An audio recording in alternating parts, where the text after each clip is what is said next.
RRB, l'invité du matin. Bonjour Jean-François Bodin. Bonjour Lionel. Et vous recevez donc ce matin Jean-Pierre Philibert, le président de la FEDOM, la Fédération des entreprises d'outre-mer. Jean-Pierre Philibert, bonjour. Bonjour. Merci d'être avec nous ce matin. Nicolas Legrand vient de le rappeler. L'objectif de la FEDOM, c'est de défendre les intérêts des entreprises locales d'outre-mer auprès des institutions. En métropole, bien évidemment, mais aussi au niveau européen. On va y revenir dans un instant. Vous arrivez à la fin d'une mission de la FEDOM qui a une importance particulière. C'est une longue mission, une lourde mission que vous venez de mener en Nouvelle-Calédonie, et c'est pas rien. Oui, c'est une mission qui aura duré 3 semaines en Nouvelle-Calédonie, des collaborateurs et puis mon premier conseiller qui est un chef d'entreprise guyanais qui a consacré 3 semaines sur ses vacances, si j'ose dire, pour conduire cette mission avec notre chargé d'études et de missions pacifiques, sont allés un peu partout, ont rencontré tout le monde dans les îles, dans le nord, bien sûr aussi en province sud, à la fois les politiques, donc ce que j'ai fait, mais les grandes institutions que sont l'autorité de la concurrence, la Chambre régionale des comptes, la FD, etc. Et puis naturellement les acteurs économiques du territoire. Alors pourquoi cet engagement de la FEDOM en Calédonie? Ça veut dire que la Calédonie reste un territoire méconnu, on va dire, en métropole et au sein des institutions, qu'elles soient en métropole ou en Europe? Écoutez, totalement, c'est encore plus difficile pour la Nouvelle-Calédonie et la Polynésie que pour les autres territoires des Outre-mer. Vous savez que la métropole, très largement, a une vision déformée, à minima. Et quand je dis déformée, c'est-à-dire on est encore sur largement des poncifs. Et quand on est encore plus loin, dans le Pacifique, on est encore plus loin des centres de décision du réacteur. Et c'est donc pour ça que nous avons décidé de faire un effort plus conséquent pour les territoires du Pacifique. Alors pour les collectivités du Pacifique et la Calédonie en particulier, on sait que le processus de défiscalisation est un processus extrêmement important pour l'économie locale. Là-dessus, on sait qu'il y a des inquiétudes parce que l'impôt sur les sociétés va baisser, donc l'argent qui va être alloué à la défiscalisation va être en baisse. Est-ce qu'il y a moyen de pallier cette baisse ou de la compenser d'une certaine façon? Oui. Absolument, c'est ce que nous sommes venus à la fois expliquer aux entreprises, voire également avec les services de l'État. Nous avons sensibilisé hier le haut-commissaire à cette question, il la connaissait d'ailleurs. Mathématiquement ou arithmétiquement, ce qui est une très bonne chose pour les entreprises de France métropolitaine, l'impôt sur les sociétés va baisser d'1/4.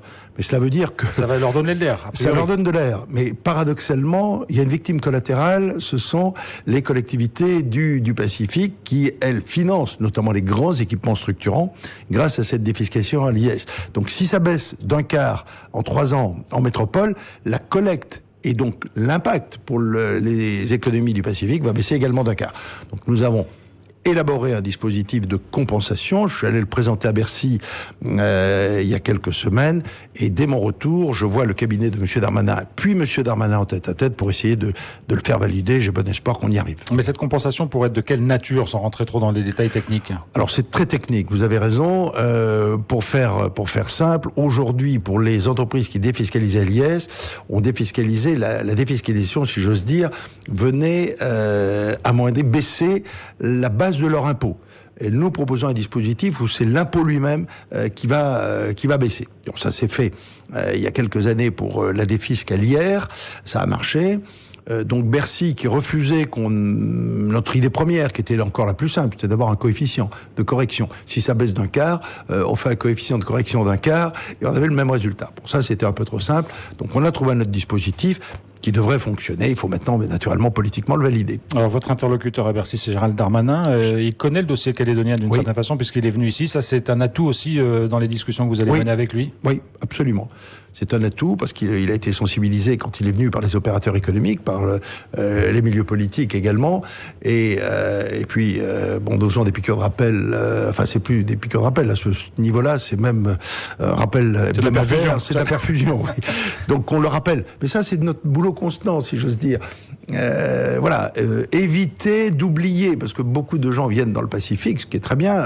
On vient passer 2-3 jours, on repart, on est content, et puis 8 jours après, le quotidien a repris. Et bon, nous, on est là en première ligne, si j'ose dire, pour leur dire, écoutez, c'est bien d'être venus. Maintenant, souvenez-vous de ce que vous avez dit et des promesses que vous avez faites. Jean-Pierre Philibert, vous êtes déjà venu en Calédonie à plusieurs reprises. Oui. Votre dernier séjour, c'était il y a 2 ans, je crois. Oui, mais mes équipes viennent tous les ans. Voilà, tous les ans. Vous avez rencontré un certain nombre d'acteurs politiques, mais aussi économiques. Est-ce que vous sentez que les choses se sont dégradées dans la confiance économique des acteurs locaux? Alors, si j'étais venu il y a quelques mois, je vous aurais dit oui. naturellement, le propos que je vais tenir n'est pas du tout un propos politique. Il ne m'appartient pas de savoir quelle est la meilleure gouvernance politique pour la Calédonie. Je suis illégitime à le faire et je n'ai pas tous les éléments d'appréciation. Mais je traduis une réalité. Les chefs d'entreprise m'ont dit qu'ils avaient confiance dans une bouffée d'air qui était donnée, notamment le plan de relance qui va être mis en œuvre. Donc j'ai trouvé un climat pour les chefs d'entreprise. Le constat actuel, c'est effectivement que ça va pas très bien.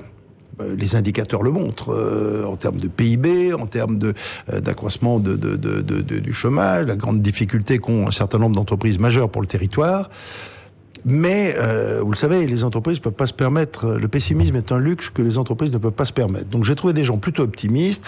Maintenant, le plan de relance, ils vont en discuter. Je crois qu'on va les y associer, ce qui est une très bonne chose. Et puis, encore une fois, il y a des perspectives maintenant nouvelles de financement grâce à l'Europe qui peuvent aussi donner un peu d'oxygène. On va y venir dans un instant. Est-ce que vous faites partie de ceux qui pensent que le pouvoir politique doit réglementer l'économie, ou c'est aussi à la société civile, aux entrepreneurs eux-mêmes de faire des propositions, de retrousser leurs manches et d'y aller? Alors, on a... Et c'est pas une question politique, hein, c'est une... Non, j'entends, on a peu de temps. Par définition, un chef d'entreprise est favorable à l'économie de marché, donc un libéral. Pour autant, il y a un certain nombre de circonstances qui tiennent à l'histoire, qui tiennent à l'organisation des sociétés, où une certaine forme d'administration, d'économie administrée est nécessaire. Très clairement, dans les îles, dans le Nord, on voit bien que l'initiative économique, elle n'est pas forcément le fait d'initiatives privées, mais que elle est le fait du gouvernement de la province Nord, de la SODIL dans les îles, par exemple. Alors, cette forme d'économie administrée, qui, sur le plan théorique, pourrait être, pour un chef d'entreprise, quelque chose qui l'aurait, fonctionne paradoxalement assez bien.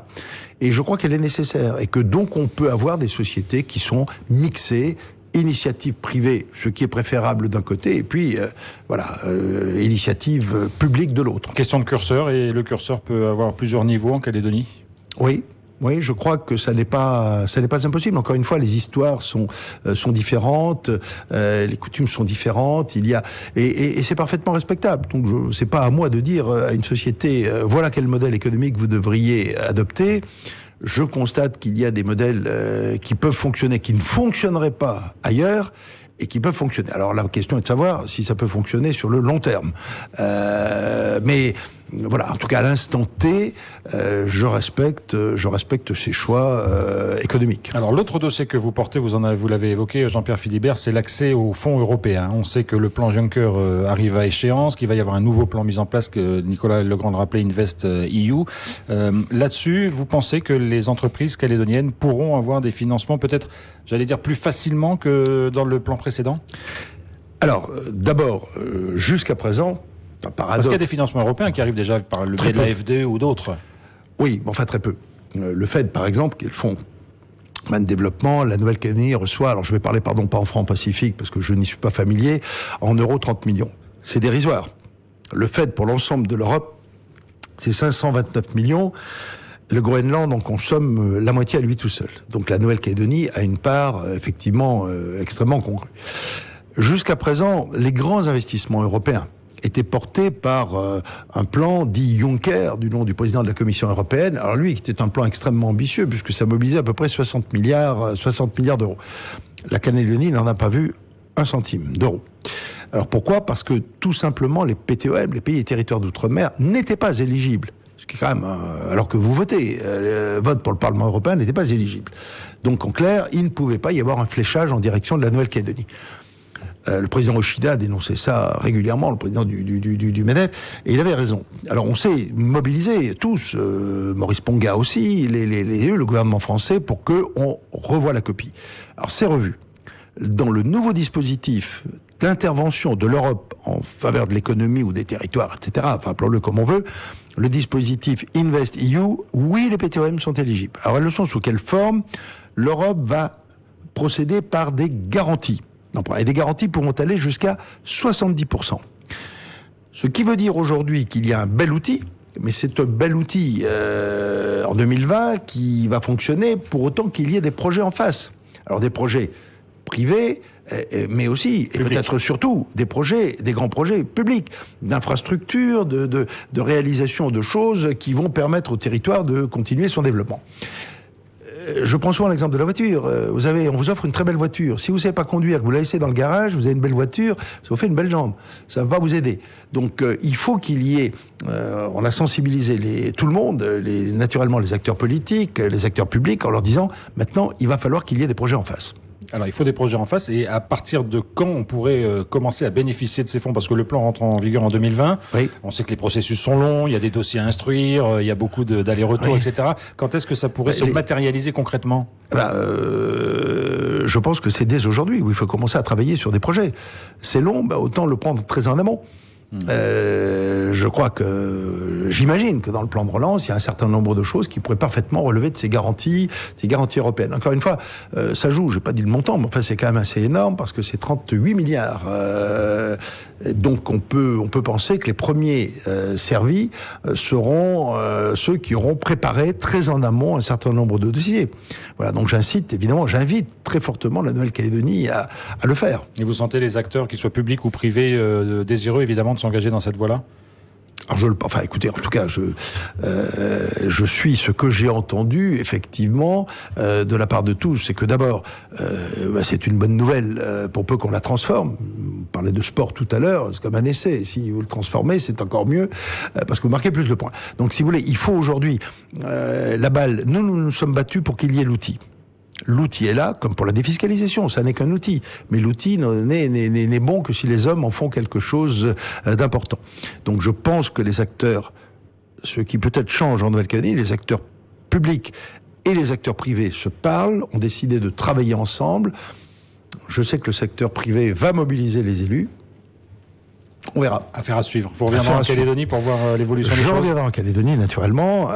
Mes équipes, c'est ma déléguée générale qui conduira la prochaine mission avec l'ensemble de la direction des affaires économiques et fiscales chez nous. C'est un effort continu que nous voulons faire en faveur des économies du Pacifique et notamment de la Nouvelle-Calédonie.